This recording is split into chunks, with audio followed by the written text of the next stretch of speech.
आज लगातार हम देख रहे हैं जिस तरीके से महिलाओं के खिलाफ, बच्चियों के खिलाफ, लड़कियों के खिलाफ अपराध के मामले लगातार बढ़ते जा रहे हैं। आज महिलाओं के खिलाफ होने वाले अपराधों में हरियाणा चौथे स्थान पर आ गया। 2020 से 21 तक अगर हम मामले देखें तो करीबन 27% तक की वृद्धि उसमें महिलाओं के खिलाफ अपराध में बढ़ी है। और अगर हम देखें तो मैं समझता हूँ कि लगातार चाहे वो लड़कियों की तस्करी का मामला हो और दूसरे अपराध हो, तो ऐसे में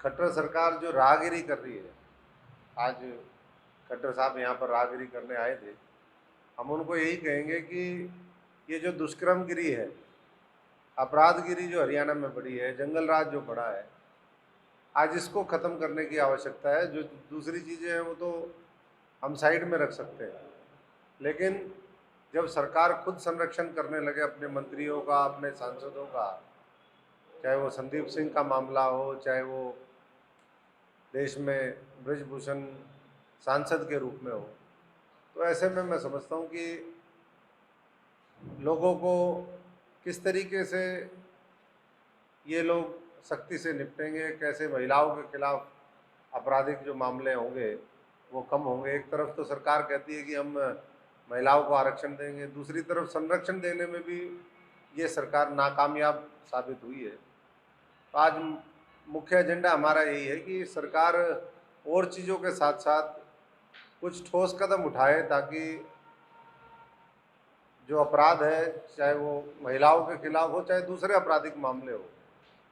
आज हरियाणा अपराधों में अभी उत्तरी क्षेत्रीय जो हमारे मीटिंग हुई अमृतसर के अंदर, उसमें भी आपने देखा इन चीज़ों के ऊपर भी वहाँ पर चर्चा हुई। तो मैं समझता हूँ कि सरकार को एक ठोस रणनीति और रोड मैप तैयार करना चाहिए, जिसके माध्यम से अपराधियों को रोकने का काम करें। और इसमें अगर हम ऐसी महिलाओं के खिलाफ उत्पीड़न का अगर मामला देखें तो ये भी पूरे देश के अंदर सबसे ज़्यादा है। देखिए, जो 3 का 4 का गैंग बन रहा है, इस गैंग में कोई दम नहीं है। अगर इसमें दम होता तो मेरा ही ना साथ दे देते, और मेरा साथ दे देते तो कांग्रेस का राज भी बनता और इनका भी होता। ये तो मरा हुआ शिकार खाने वाले लोग हैं, वो ढूंढते हैं भाई कौन सा हम मामला ढूंढ लें।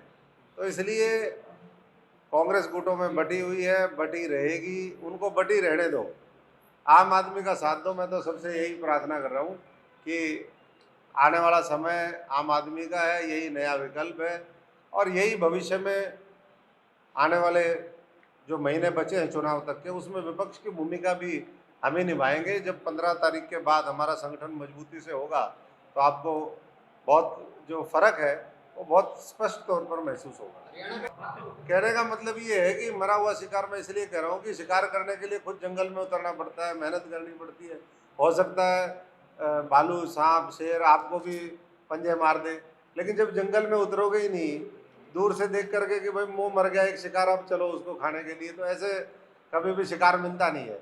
शिकार मारने के लिए खुद जंगल में उतरना पड़ता है, उसके लिए मेहनत करनी पड़ती है, उसके लिए पसीना बहाना पड़ता है। वो मुझे लगता है कि 5 साल इनमें से वैसे तो किसी ने भी नहीं बहाया था। एक की बात नहीं करें हम, जो दोनों जितने भी 4-5 गुट है या 2 गुट है जिनको आप कह रहे हो, सबका ऐसा ही मामला चलता रहता था। कोई मेहनत करते तो आज भारतीय जनता पार्टी दूसरी बार हरियाणा के अंदर सरकार नहीं बनाती।